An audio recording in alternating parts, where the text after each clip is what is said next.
Ioli of Yahoo Sports has a column out where he suggests that the only thing holding up the Mayweather-Pacquiao mega fight is Floyd Mayweather himself. Ioli says if Mayweather wanted it done, it would be done. If Mayweather said, yeah, let's do the fight on a Tuesday, it'd be a fight. If he says yes on a Wednesday or Thursday or Friday or Saturday, yes, there is a fight. Yes. Whenever he gives the thumbs up, the deal will be done and the fight will be on. That's just it.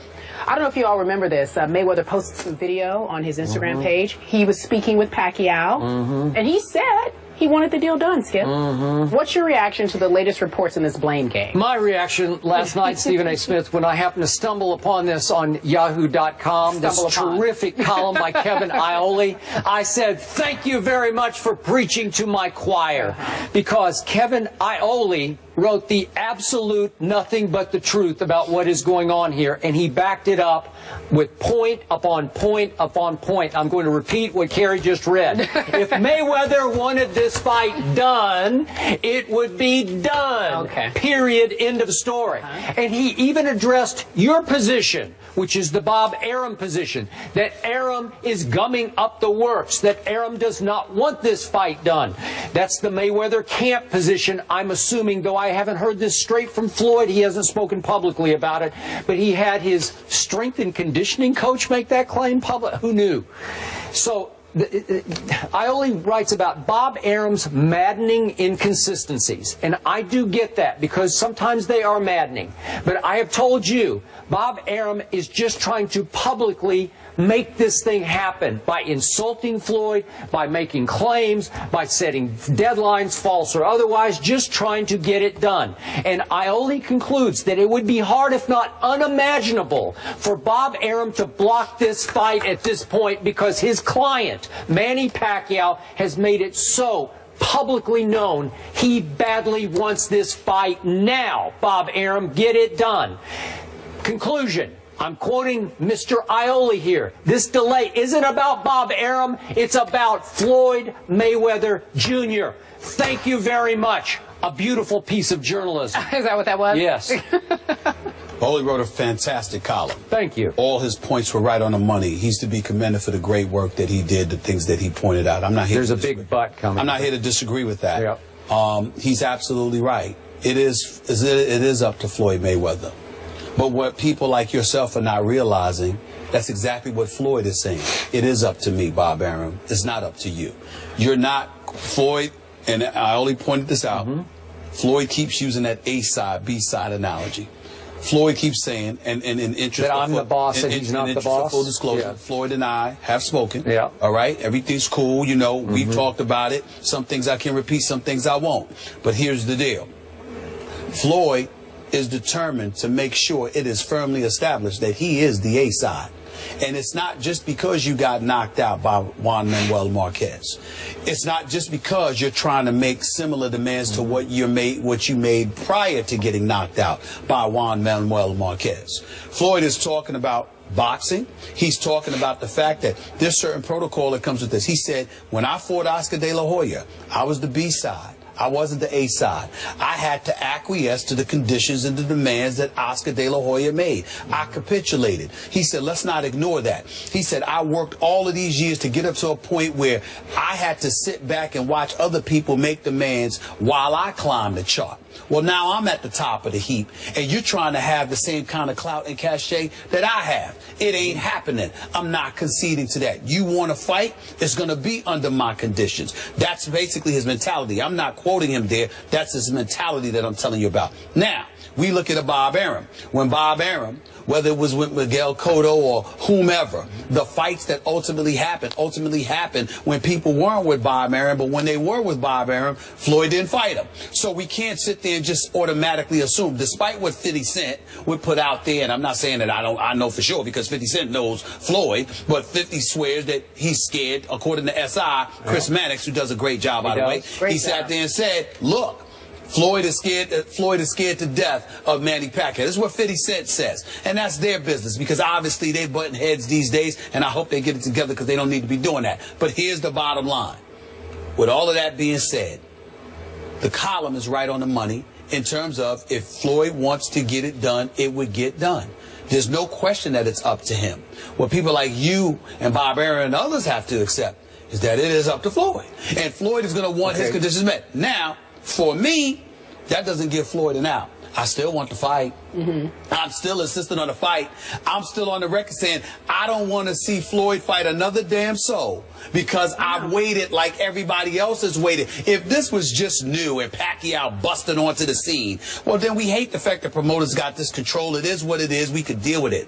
But you have no excuse. Not Floyd, not Pacquiao, not Bob Arum, not anybody. When we have been waiting 6 years and counting. And this is why the UFC has grown in popularity. It's why we respect somebody like Dana White for one reason and one reason only. We don't follow the particulars of how UFC is run, but we do know this. When people clamor for a fight, Dana White makes sure it happens. Boy, would I love a boxing commission.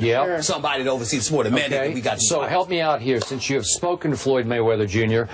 Exactly what conditions have not been met by Manny Pacquiao and Bob Arum? Floyd has sat there and said that he's made his conditions known to Al Heyman, and Al Heyman, who obviously is this day and age is arguably the most influential figure in all of boxing, has been handling matters. So he's gone there. He's been negotiating with Bob Arum. He's also been negotiating with the television networks. Let's keep in mind, Skip Bayless, that Bob Arum came out. This ain't all just about Floyd. You have one fighter connected with HBO and Time Warner. You have another fighter connected with Showtime and CBS. Bob Arum came out, said they've got a deal. The TV networks are working. And 15 minutes later, both networks came out and said, not true. So it's not just about Floyd and Bob Arum. This is a huge, huge deal that encompasses two networks, two separate camps of fighters, two promotional arms, and hundreds of millions of dollars, if not venturing into the billions, if this goes as according to plan. So,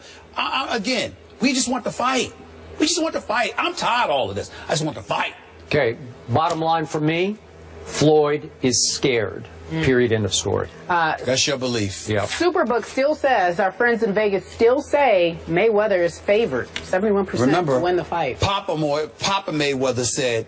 What Papa say? He said, hey, Floyd would pick him apart. But then he said he doesn't know it yet, but he will. So, Skip, regardless of what you say, I'm on the record. I don't care if Floyd is scared or not. When Floyd steps into that ring, he will pick Manny Pacquiao apart. Oh, boy, here we go. It's the 25th anniversary, speaking of picking someone apart, of one of the biggest upsets in sports, Buster Douglas. Oh, that hurt.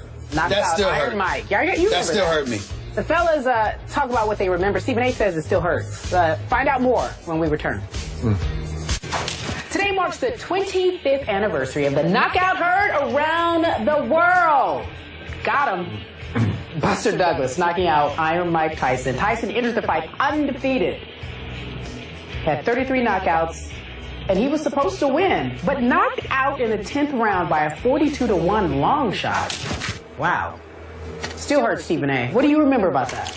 Well, I remember a couple of things. Number one, Mike Tyson had actually won the fight in the 8th round when he dropped Buster Douglas, and that count was excessively long, which let me know to some degree the fix was in. I'll leave it at this. He clearly was very distracted coming into the fight. Stressed out beyond comprehension. I wonder why that is. Thirdly, he was 37-0 at that particular moment in time. He was fierce, he was menacing, and Buster Douglas was obviously inspired. God bless him, he had just lost his mom, you know, and all of that stuff. So we understand all of that. But in the end, what I took from it is that it was the beginning of the end of Mike Tyson, the Mike Tyson that we knew. I will always love Mike Tyson, the fighter, but that was the beginning of the end. That's when we saw that the world that was surrounding him and engulfing him was too much for him to deal with.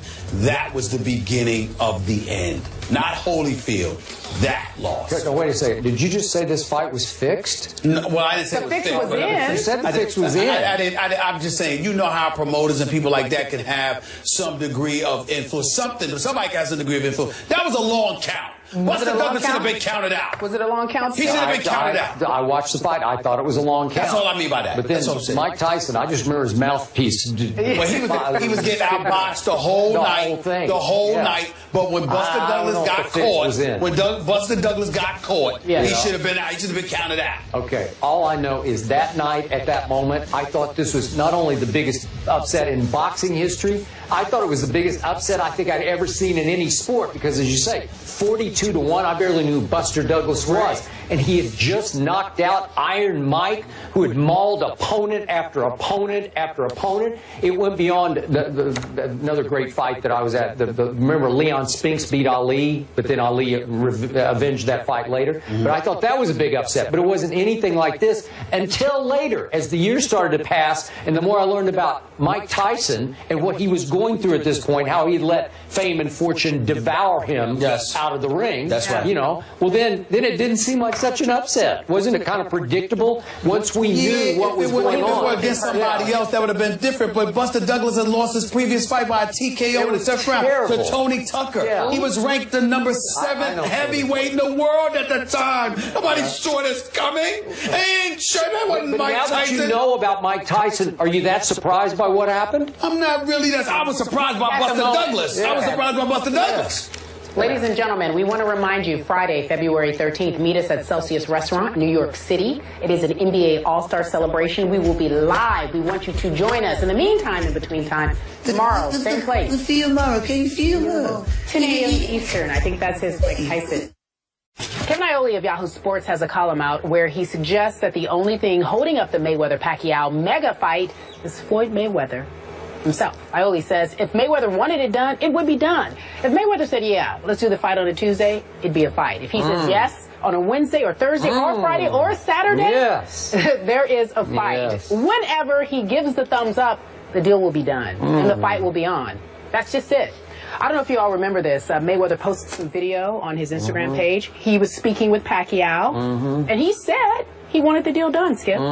What's your reaction to the latest reports in this blame game? My reaction last night, Stephen A. Smith, when I happened to stumble upon this on Yahoo.com, this terrific column by Kevin Iole, I said, thank you very much for preaching to my choir, because Kevin Iole wrote the absolute nothing but the truth about what is going on here, and he backed it up with point upon point upon point. I'm going to repeat what Kerry just read. If Mayweather wanted this fight done, it would be done. Period. End of story. And he even addressed your position, which is the Bob Arum position, that